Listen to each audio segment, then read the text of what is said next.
야고보서 3장 1절부터 12절까지 말씀입니다. 교독하고 마지막 절을 함께 읽습니다. 내 형제들아, 너희는 선생된 우리가 더 큰 심판을 받을 줄 알고 선생이 많이 되지 말라. 우리가 다 실수가 많으니 만일 말에 실수가 없는 자라면 곧 온전한 사람이라 능히 온몸도 굴레 씌우리라. 우리가 말들의 입에 재갈 물리는 것은 우리에게 순종하게 하려고 그 온몸을 제어하는 것이라. 또 배를 보라. 그렇게 크고 광풍에 밀려가는 것들을 지극히 작은 키로서 사공의 뜻대로 운행하나니 이와 같이 혀도 작은 지체로 돼 큰 것을 자랑하도다. 보라, 얼마나 작은 불이 얼마나 많은 나무를 태우는가. 혀는 곧 불이요 불의의 세계라. 혀는 우리의 지체 중에서 온몸을 더럽히고 삶의 수레바퀴를 불사르나니 그 사르는 것이 지옥불에서 나느니라. 여러 종류의 짐승과 새와 벌레와 바다의 생물은 다 사람이 길들일 수 있고 길들여 왔거니와 혀는 능히 길들일 사람이 없나니 쉬지 아니하는 악이요 죽이는 독이 가득한 것이라. 이것으로 우리가 주 아버지를 찬송하고 또 이것으로 하나님의 형상대로 지음을 받은 사람을 저주하나니 한 입에서 찬송과 저주가 나오는도다. 내 형제들아, 이것이 마땅하지 아니하니라. 샘이 한 구멍으로 어찌 단물과 쓴물을 내겠느냐. 내 형제들아, 어찌 무화과 나무가 감람 열매를 포도나무가 무화과 열매를 맺겠느냐. 이와 같이 짠물이 단물을 내지 못하느니라. 아멘. 성도에 합당한 언어 생활이라는 제목으로 하나님 말씀 증거하겠습니다. 시조를 하나 소개해 드리겠습니다. 말하기 좋다 하고 남의 말 말을 것이, 남의 말 내 하면 남도 내 말 하는 것이, 말로써 말 많으니 말 말을까 하노라. 말이란 말이 엄청 많이 나오죠. 조선 영조 때의 학자인 김천택이 편집을 한 그런 시조집이라고 합니다. 청구영언에 나오는 시조인데 작자는 미상이라고 합니다. 이 시조가 무엇을 말하고 있습니까? 남에 대해서 말하기 좋아하는 사람은 결국은 그 말이 자기 자신에게 비수가 되어서 돌아오게 된다라는 것이지요. 그렇기 때문에 차라리 침묵하는 것이 더 좋을 수 있다라고 결론을 내리고 있는 겁니다. 가만히 있으면 중간은 간다, 뭐 그런 말도 있지 않습니까? 특별히 말에 있어서는 이 말을 해야 되나 말아야 되나 하고 좀 고민이 될 때에는 물론 하면 더 좋을 수도 있겠지만 안 하면 또 좀 손해볼 수 있겠지만 만약에 침묵을 지키는, 잘 모를 때는 침묵을 지킨다면 어느 정도 그래도 유익을 얻을 수 있다. 금은 아니라도 은과 같은 유익을 얻을 수 있다라는 거죠. 우리는 많은 말을 하고 살아갑니다. 꼭 소리를 내지 않더라도 글로 요즘 말을 많이 하지 않습니까? 카카오톡 단체방에서 사람들이 말을 쏟아냅니다.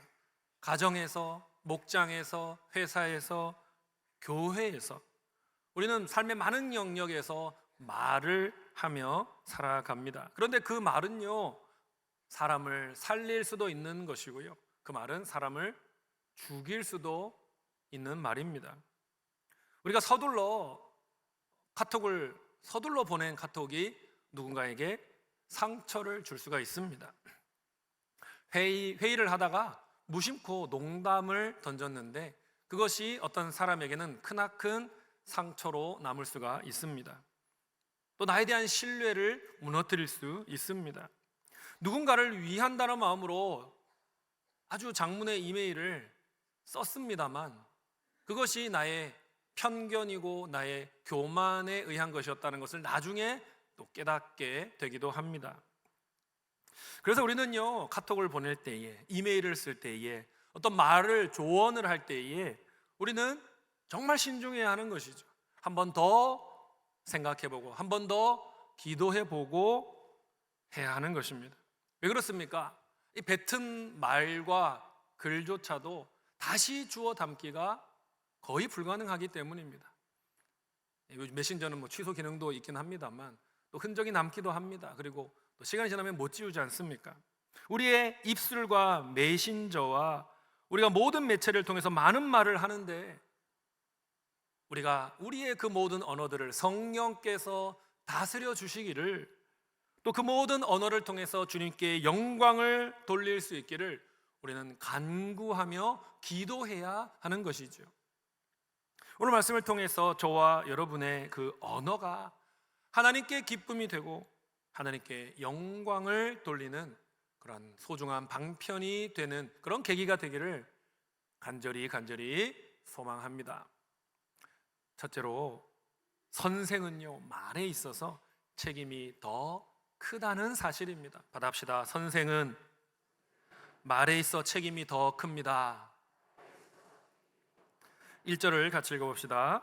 내 형제들아, 너희는 선생된 우리가 더 큰 심판 받을 줄을 알고 선생이 많이 되지 말라. 1세기 초대 교회가 바로 야고보서가 쓰여진 배경입니다. 그 당시 선생이라고 하는, 교회에서 교사, 선생이라고 하는 이 위치는 존경을 받는 위치였죠. 공동체를 세우는 아주 핵심적인 역할을 했습니다. 그들은 구약에 나타난 그리스도를 가르쳤습니다. 구약 성경을 가지고 복음을 가르쳤습니다.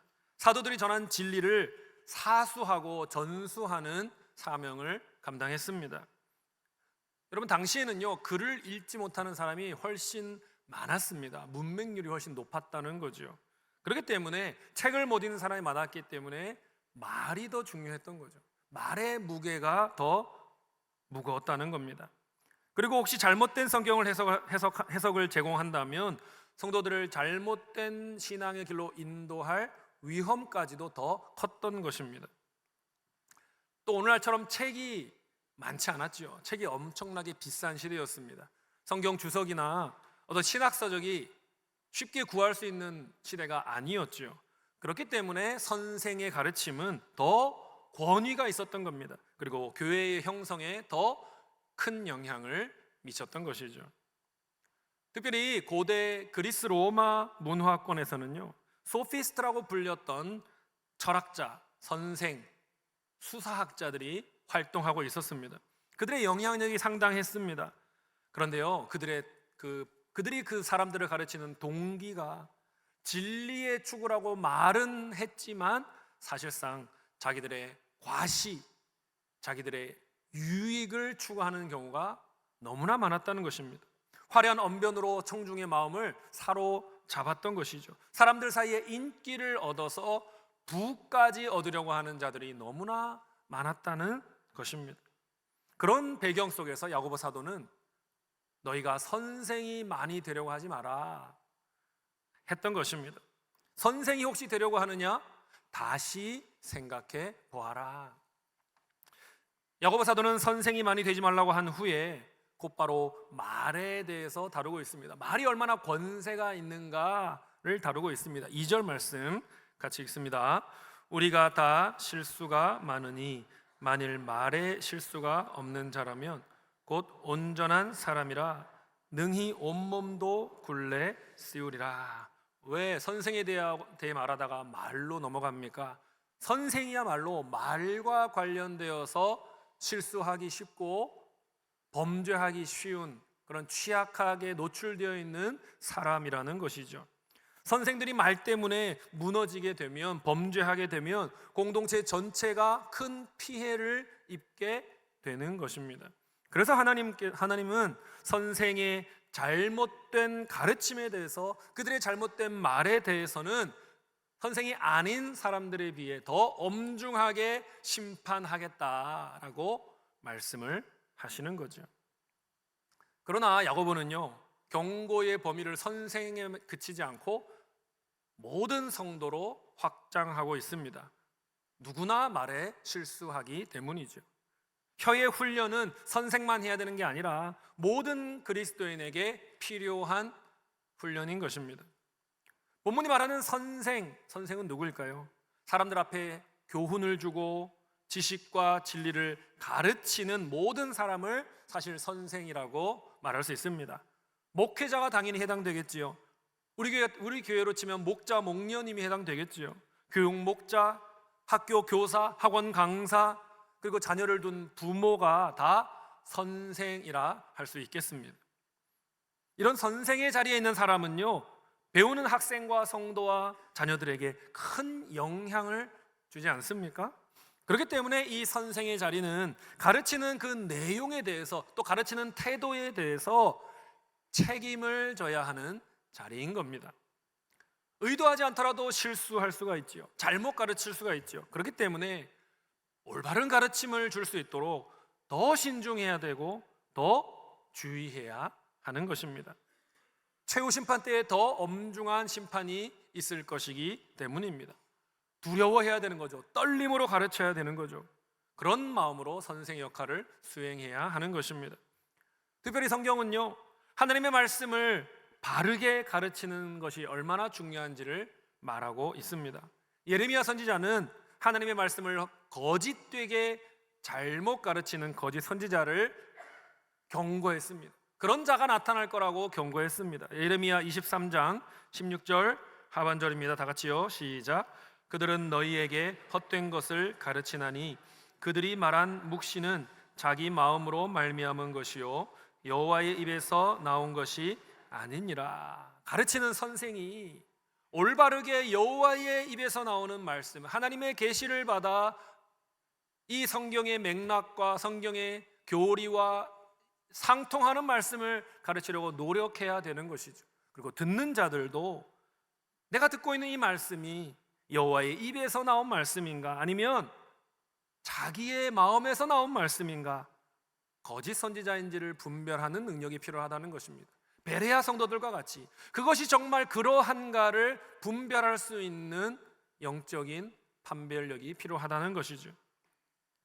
예수님은 당시에 거짓 선지자를 할 수 있는 바리새인과 서기관들을 책망하셨습니다.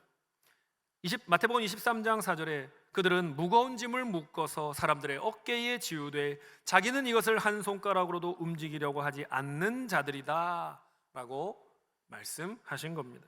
또 예수님은요, 이런 바리새인과 서기관을 뭐라고 묘사합니까? 가르친 것을 행하지 않고 무익한 말을 내뱉는 자들, 이런 자들은 심판날에 이에 대해서 신문을 받으리라. 그들의 잘못된 가르침에 대해서 올바른 가르침을 주더라도 그것과 가르침과 무관한 삶을 사는 것에 대해서 하나님의 심판을 받게 된다고 경고하셨던 것이죠. 그만큼 선생의 자리가 책임이 무거운 자리라는 겁니다. 선생의 말이 파급력이 크다는 것이죠. 선생들은 말에 있어서 늘 주의해야 하고 신중해야 한다는 말씀인 것입니다. 선생의 위치에 있는 사람은요, 한 사람의 영혼을 살리고 세울 수도 있습니다. 반대로 한 사람의 영혼을 무너뜨리고 죽일 수도 있습니다. 그러므로 정말로 신중하게 그 영혼을 사랑하는 마음으로 한마디 한마디의 말을 해야 하는 것이죠. 저는 1986년 석전초등학교, 마산 석전초등학교를 다녔는데요, 4학년 5반 저희 담임 선생님이었던 하인옥 선생님의 말씀을 지금까지도 기억하고 있습니다. 생생하게 기억이 나요. 선생님이 저에게 너는 머리가 좋은 아이야. 좀 부끄럽네요. 머리가 좋은 아이야. 그러니 그 머리를 세상을 해치는 데 쓰면 안 되고 세상을 이롭게 하는 데 써야 돼. 그것을 늘 기억해라. 그런 말씀을 해주시는 거예요. 너무 큰 격려를 받았지요. 너무 마음이 이렇게 뿌듯했지요. 그 책임감이 생기는 거예요. 선생님이 나보고 머리가 좋은 사람이라고, 이것을 세상을 위해서 유익을 위해 써야 된다고 하는데 머리가 좋다고 하는데 공부를 못하면 말이 안 되지 않는가. 그래서 저는 어쩔 수 없이 공부를 열심히 하게 되었습니다. 그리고 좋은 결과도 얻게 되었지요. 그 선생님이 한마디가 저에게 큰 영향을 주었던 겁니다. 김우중 회장의 대우를 세웠던 그분의 자서전에도 그런 말이 있더라고요. 어떤 어른이 너가 정말 탁월한 아이다, 정말 뛰어난 아이다 칭찬해 줬는데 정말 그 말에 맞는 사람으로 살기 위해 노력했다, 이런 말을 또 들었습니다. 선생님의 말이, 부모의 말이, 우리가 만나는 어른들의 말이, 지도자의 말이 한 사람의 삶에 큰 영향을 준다는 것입니다. 저같이 그렇게 좋은 영향을 받은 분도 있지만 또 어떤 성도님들은 선생님께 학교 다니면서 핀잔을 듣고 어떤 모욕을 듣고 무시하는 말을 들어서 큰 상처를 받고 평생 그것을 또 기억하며 간직하며 아파하는 분들도 계시더라고요. 참으로 선생의 위치가 얼마나 중요한가를 우리가 깨닫게 되는 겁니다. 저와 여러분의 언어는 어떻습니까? 우리는 공감과 인정의 언어를, 격려와 위로의 언어를 말함으로써 사람을 무너뜨리는 것이 아니라 사람을 세우고 살리는 언어를 말해야 하는 것입니다. 여러분, 우리 구주 예수님을 생각해 보시기 바랍니다. 예수님은 말에 실수가 없는 분이셨습니다. 우리와 같지 않으셨습니다. 랍비라고 불린 선생님으로서 예수님은 한 번도 말로 죄를 범하신 적이 없으셨습니다. 인간 교사들이 하나님에 대해 잘못 가르치고 있을 때에 예수님은 육신이 되신 말씀으로서 아버지에 대해서 정확하게 가르쳐 주신 거죠. 그래서 사람들이 하나님의 말씀을 따라 올바르게 살 수 있도록 도와주시는 선생이었던 것입니다. 사랑하는 여러분, 여러분이 지금 선생의 자리에 계십니까? 누군가에게 영향력을 끼치는 말을 하는 자리에 앉아 계십니까? 그렇다면요, 여러분의 말을 날마다 점검하시기를 바랍니다. 사람들의 앞에서 하는 말과 마음속의 말이 똑같아야 하는 것입니다. 진실해야 하는 것입니다. 거룩해야 하는 것입니다. 내 안에는 거룩이 없는데 말만 거룩하게 한다면 언젠가는 들통이 나고 말 것입니다. 내 안에 거룩이 있는데 지혜롭지 못해서 말이 잘못 나간다면 또 그것 때문에 낭패를 보게 될 것입니다. 어려운 상황에 있는 사람들에게 핀잔을 주고 야단치는 말을 할 것이 아니라 그 상황을 이겨낼 수 있는 용기의 씨앗을 심어주시기를 바랍니다. 나의 영향력 안에 있는 사람들에게 가르침을 줄 때에 나를 과시하려는 유혹, 그들을 이용하려는 유혹을 떨쳐버리시고 하늘의 진리를 잘 전수해 주시기를 바랍니다. 그래서 그들을 나보다 더 큰 믿음의 사람으로, 나보다 더 큰 비전의 사람으로 세우는 그런 예수님 닮은 선생들이 되시기를 간절히 축복합니다. 실제로 혀는요, 선한 일에 있어서도 악한 일에 있어서도 큰 힘을 가지고 있습니다. 받아봅시다. 선한 일에도 악한 일에도 혀는 큰 힘을 가집니다. 고대 지중해 세계에 이 혀라는 인간의 신체가 가장 고귀하다고 여겨지면서도 가장 위험한 신체 기관이다라고 사람들이 말했습니다. 소크라테스와 아리스토텔레스 같은 철학자, 그리스 철학자들도 혀가 얼마나 양날의 검과 같은가, 정말 긍정적으로도 잘 쓰일 수 있지만 정말 부정적으로도 파괴적으로도 쓰일 수 있다는 것을 철학자들도 지적했습니다. 잠언 말씀도요, 그 사람이 지혜로운가 어리석은가를 판별하는 것은 바로 말이다, 말을 들어보면 알 수 있다라고 강조했던 거죠. 잠언 12장 18절 말씀 같이 읽읍시다. 칼로 찌름같이 함부로 말하는 자가 있거니와 지혜로운 자의 혀는 양약과 같으니라. 어떤 사람의 말은 막 칼로 찌르는 것 같다는 거예요. 그 사람하고 말하고 오면 막 아픈 거예요. 막 여기 찌르고 저기 찔려가지고 아픈 거예요. 근데 어떤 사람하고 만나서 대화하고 오면은 보약을 먹은 것과 같이, 좋은 영양제를 먹은 것과 같이 살아나는 거예요. 막 기분이 좋은 거예요. 격려가 되는 거예요. 우리가 그런 말을 해야 한다는 겁니다. 1세기 초대 교회에서는요, 책과 편지가 중요한 가르침의 수단이었습니다. 하지만 더 많은 가르침은요, 말을 통해 전해졌다는 거죠. 설교나 강의나 권면이나 성경 암송을 통해 가르침이 전해진 겁니다. 근데 여러분, 말은요, 책이나 편지처럼 지워서 수정할 수가 없지 않습니까? 책이나 편지는 화이트로 지워서 그 위에 다시 쓰면 뭐 굳이 뭐라고 원래 썼지 막 하려고 막 비춰가지고 애를 쓰지 않는 한 뭐라고 썼는지 모르잖아요. 취소가 되는 거예요. 그런데 말은, 입 밖으로 나온 말은 다시 입으로 담을 수가 없지 않습니까? 그런 맥락에서 야고보 사도는 혀는 작지만 너무나 큰 힘을 지니고 있다, 그렇게 강조하고 있는 겁니다. 선생이 그만큼 중요한 자리라는 거죠. 야고보서는 이제 3절부터 범위를 넓혀서 모든 사람에 대해, 모든 성도에 대해 말하고 있습니다. 모든 성도가 말로 사람을 세울 수도 있고 말로 사람을 실족시킬 수도 있기 때문입니다. 사도는 혀의 이중적인 면을 말합니다. 먼저 3절에서 5절 상반절까지는 말의 긍정적인 힘을 말하고 있습니다. 3절 5절 상반절 같이 있습니다. 우리가 말들의 입에 재갈 물리는 것은 우리에게 순종하게 하려고 그 온몸을 제어하는 것이라. 또 배를 보라, 그렇게 크고 광풍에 밀려가는 것들을 지극히 작은 키로서 사공의 뜻대로 운행하나니 이와 같이 혀도 작은 지체로 돼 큰 것을 자랑하도다. 사람의 이 말은요, word는요, 동물인 말, horse, 그 말의 입에 물려놓은 재갈과 같다는 거예요. 말이 큰 동물이고 힘세지 않습니까? 그러나 그 큰 동물을 작은 재갈을 통해 움직이게 한다는 거죠. 제어한다는 거죠. 말의 능력을 보여주는 겁니다. 배가 얼마나 큽니까?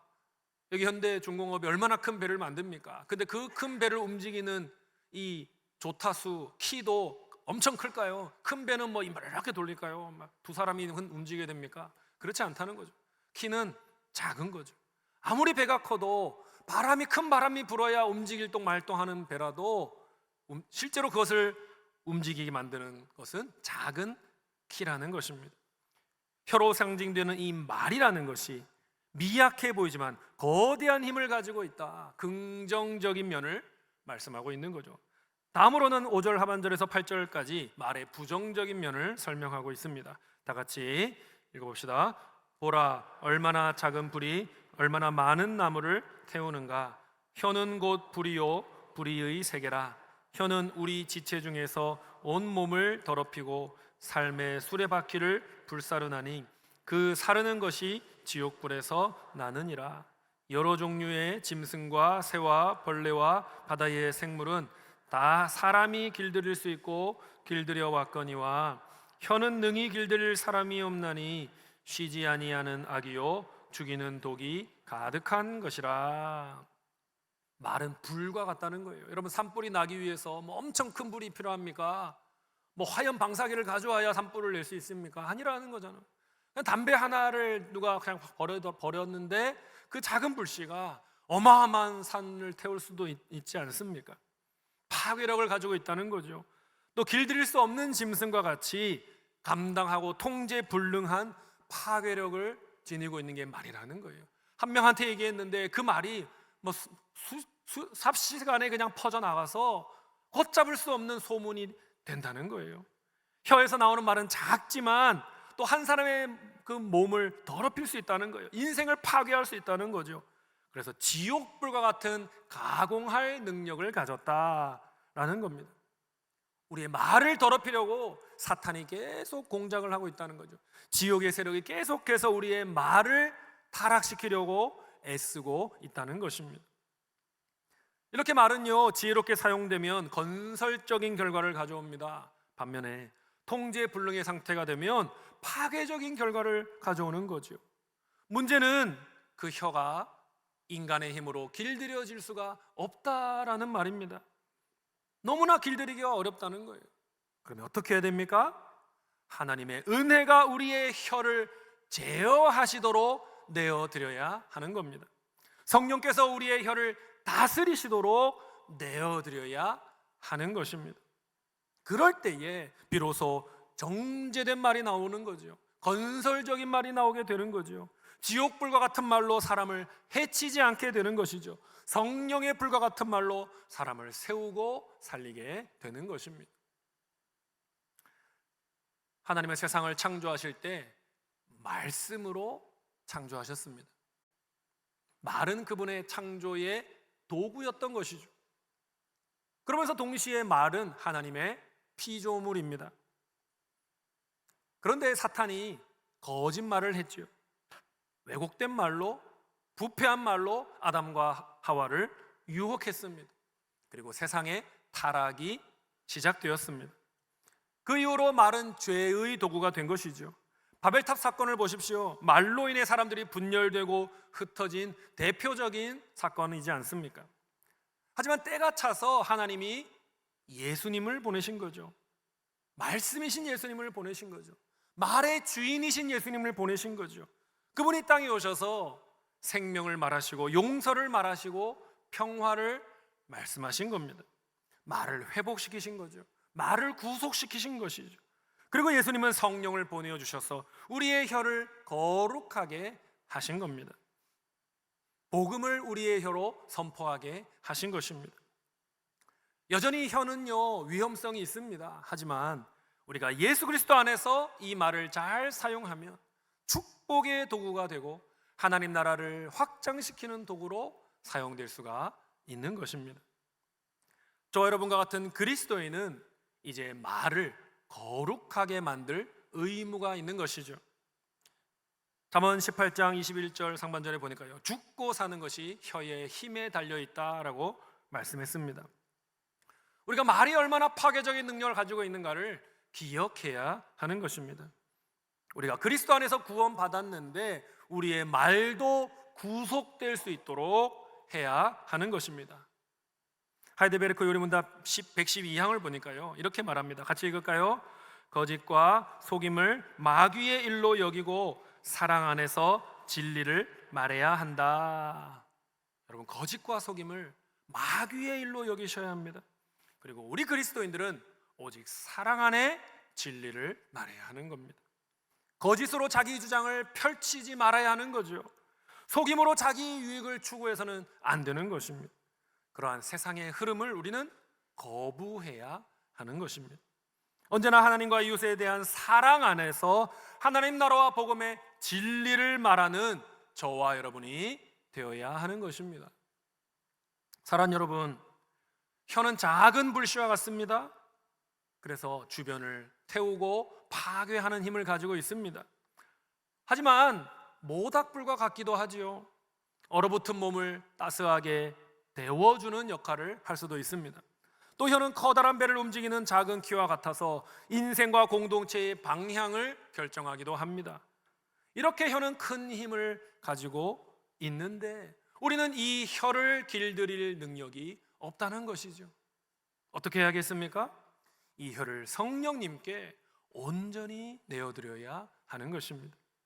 저와 여러분의 혀가 성령님의 다스리심을 온전히 받게 되기를 간절히 소망합니다. 성령의 다스림 안에서 십자가 사랑을 증언하는 나팔이 되어서 하나님의 나라를 온전히 세워드리는 거룩한 도구가 되기를 주님의 이름으로 간절히 축복합니다. 세 번째로, 말의 모순됨을 넘어서 우리는 일관됨을 추구해야 합니다. 받아봅시다. 말의 모순됨을 넘어서 일관됨을 추구해야 합니다. 야고보 사도는요, 성도들의 그 언어에 모순됨이 있다라고 지적하고 있습니다. 9절 말씀을 같이 읽읍시다. 시작. 이것으로 우리가 주 아버지를 찬송하고 또 이것으로 하나님의 형상대로 지음을 받은 사람을 저주하나니. 우리의 입술이 모순된 행동을 한다는 겁니다. 한편으로는 예배하고 찬양하고 기도하며 하나님을 높이는데 이 입술을 사용하는데요, 동시에 그 입술로 하나님의 형상을 비방하고 험담하더라는 것입니다. 본문의 헬라어 시제를 보면 이 저주가 반복적으로 나오고 있습니다. 하나님의 형상을 저주하는 행동이 반복적으로 이어진다고 암시하고 있습니다. 공적인 자리에서는 하나님 높임을 받으십시오, 하나님 경배합니다, 하나님 사랑합니다, 할렐루야 찬송하면서도 사적으로는 그 집사님 말이야 좀 이상하지 않아? 그 장로님 말이야, 그 권사님 말이야 이러면서 하나님의 형상을 수군거리고 험담한다면, 본문의 표현대로 저주한다면, 여러분 그것은 누구를 모욕하는 것입니까? 하나님을 모욕하는 것이죠. 여러분 조각 작품을 여러분이 봤는데 이거 뭐야? 발로 만들었어? 뭐 이거밖에 안 돼. 형편없네. 조각 작품을 모욕하는 것은 누구를 모욕하는 것입니까? 조각가를 모욕하는 것이죠. 우리의 지체된 하나님의 형상인 형도들을 모욕한다면 우리는 누구를 모욕하는 것입니까? 하나님을 모욕하게 되는 것이죠. 그리고 이런 저주나 험담은 공동체의 신뢰와 연대를 깨뜨리는 행동이지요. 시기와 질투와 분열을 퍼뜨리는 독과 같은 행동인 것입니다. 10절 말씀을 보십시오. 한 입에서 찬송과 저주가 나오는도다. 네 형제들아, 이것이 마땅하지 아니하니라. 야고보 사도는요, 성도들의 이중적인 언어를 책망하고 있습니다. 교회에서는 할렐루야 외치면서도 일상에서는 천박하고 거친 말들을 쏟아내는 것을 책망하고 있습니다. 교회 안에서는 아프고 연약한 자를 아이고 어떡해요, 나도 너무 마음이 아파요. 교회에서는 약한 자를 돌보는데 직장에서는 약한 직원들을 오히려 함부로 대하고 있지 않습니까? 그것이 이중적인 행동이라는 거예요. 이중의 언어라는 거예요. 사도는 이러한 그리스도인의 표리부동함을 책망하고 있습니다. 야고보서 1장 8절은 이런 표리부동한 태도를 두 마음이다라고 표현했습니다.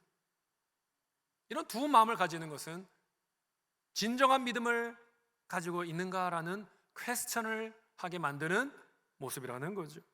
이어서 사도는요, 비유를 듭니다. 샘과 무화과나무와 포도나무의 비유를 통해 두 마음을 품는 위선이 하나님의 창조 질서를 거스르는 죄라는 것을 증명합니다.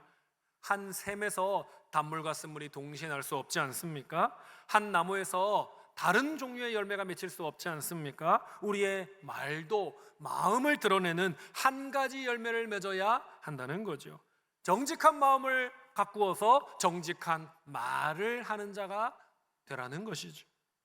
말의 주인이신 예수 그리스도의 언어를 닮아가기를 소원합니다. 그분은 하나님의 참 형상이십니다.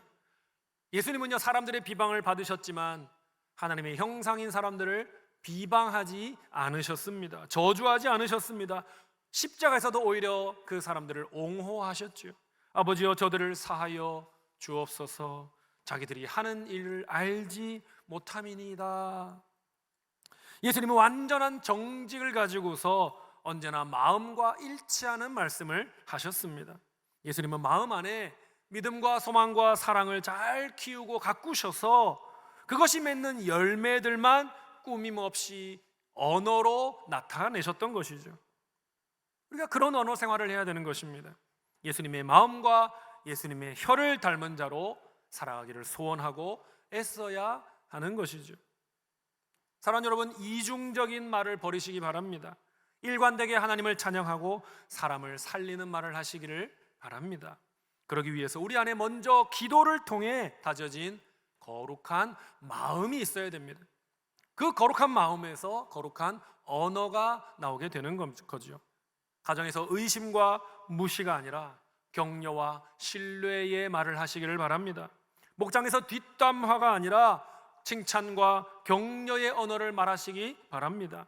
아침에 일어나서 기도하십시오. 하나님, 내 입술에 파수꾼을 오늘도 세워 주시옵소서.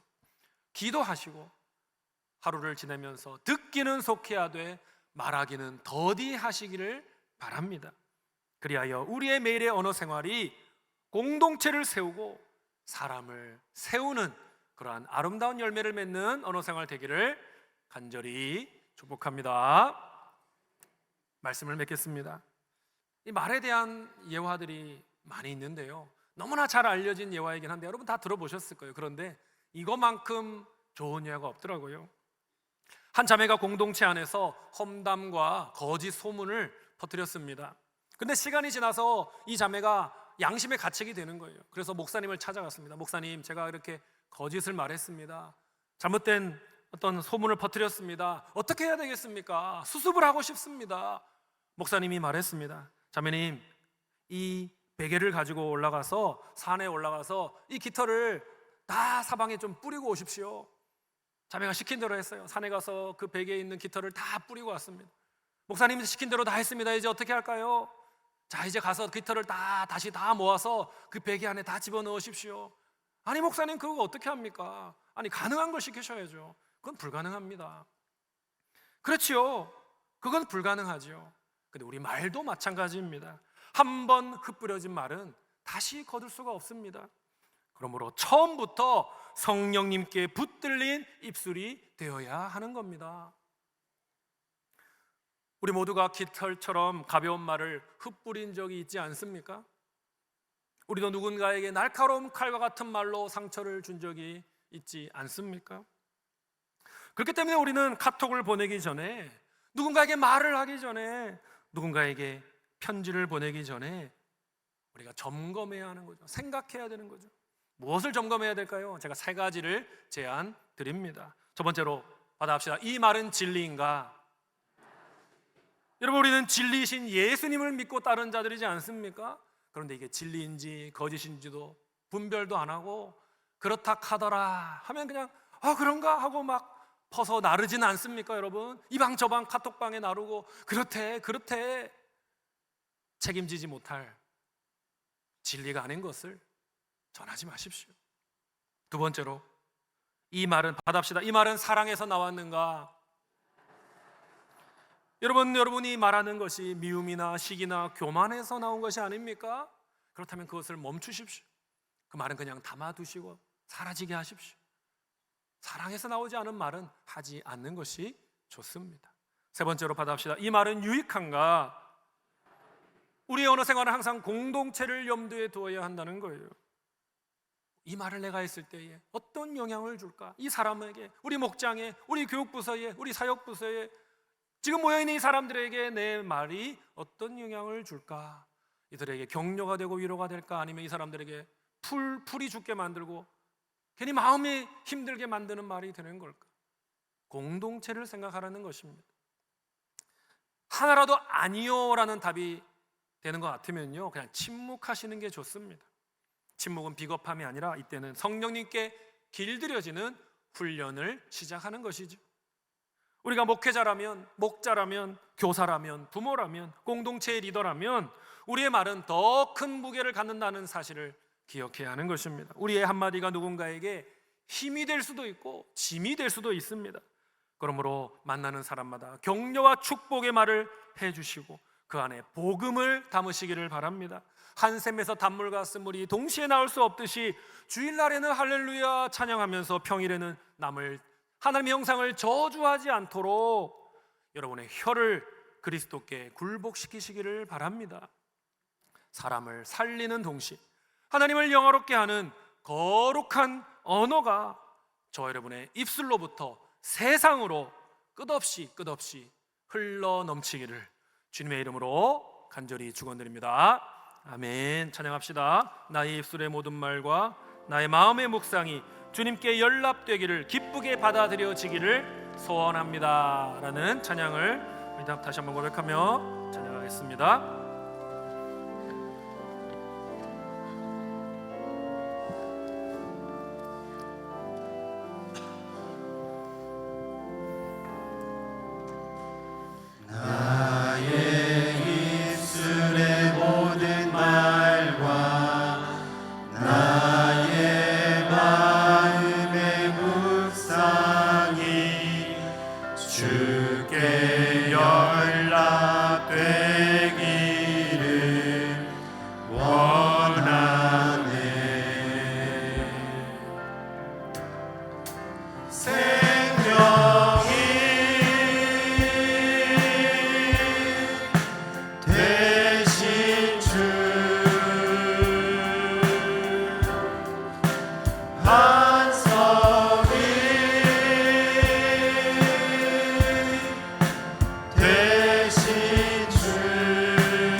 사랑하는 울산 시민교회 가족 여러분, 이 시간 주신 말씀을 기억하며 결단의 기도합시다.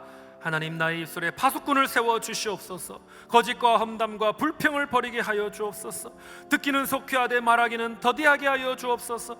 사랑 안에서만 진리를 말하게 하여 주시고 상처를 주는 입술이 아니라 사람들에게 복을 흘려보내는 샘물과 같은 입술이 되게 하여 주시옵소서라고 우리 다 같이 함께 주여 한번 부르신 후에 결단의 기도를 올려드리도록 하겠습니다. 주여, 아버지 하나님, 감사합니다. 나의 오늘을 나의 입술을 주관하여 주시옵소서. 생활이 무엇인지를 깨닫게 하심에 감사합니다. 주님을 닮지 못하고 아버지 주님의 그 사람을 살리고 생명을 살리고 영혼을 보내는 그 입술을 닮지 못하고 아버지 사탄과 지옥의 권세가 계속해서 유혹하고 타락시키고 해방하는 그 언어 생활을 하지 않았습니까? 하나님 나의 입술을 붙잡아 주시옵소서. 나의 입술을 변화시켜 주시옵소서.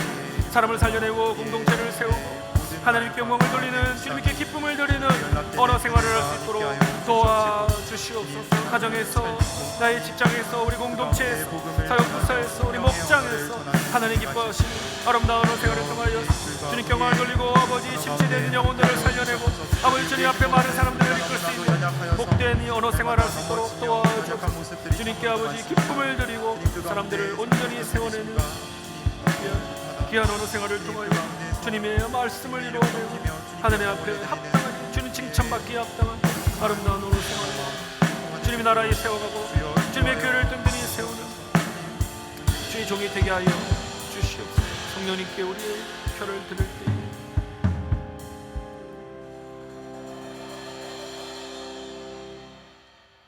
은혜의 하나님, 진리의 하나님, 우리가 무심코 던진 말 때문에, 서둘러 보낸 메시지 때문에, 사랑 없이 포장한 조언 때문에 형제 자매의 마음을 아프게 했음을 회개합니다.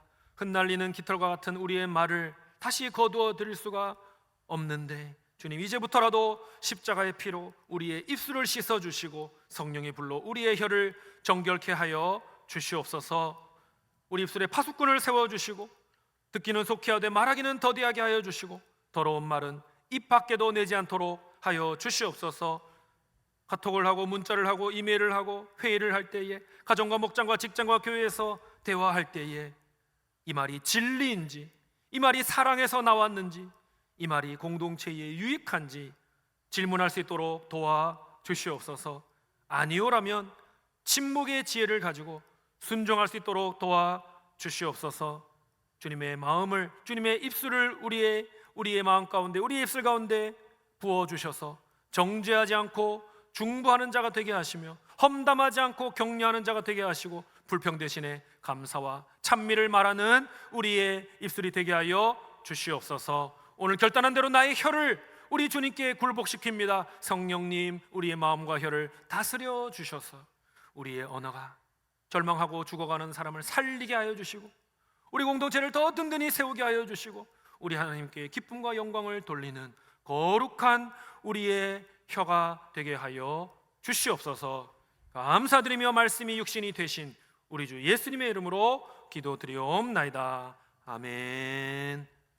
오늘 말씀을 듣고 결단한 내용에 대해서 기도받기 원하시는 분, 시민교회에 등록하기 원하시는 분, 세례받기 원하시는 분, 중보기도를 부탁하시는 분들은 예배 후에 맨 앞자리로 나오셔서 헌신카드를 작성해 주시기를 바랍니다. 이제 평안한 마음으로 세상에 돌아가십시오. 선한 일에 용기를 가지시고 악을 악으로 갚지 마십시오. 항상 약한 자를 돕고 우는 자를 돌아보며 고난당하는 이웃을 위로하십시오. 모든 사람을 존중하며 주님께 봉사하고 주님을 사랑하십시오. 모든 일을 믿음과 사랑으로 행하며 어떤 일에도 희망을 포기하지 마십시오. 그리고 거룩하신 성령님께 순종하여 기쁨과 감사의 생활을 다시 회복하십시오. 하나님 아버지께서는 항상 여러분과 동행해 주실 것입니다. 아멘.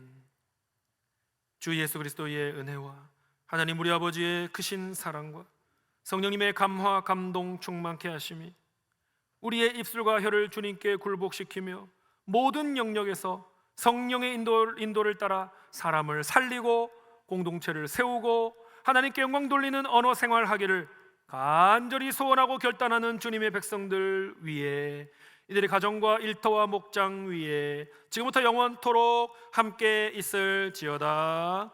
아멘.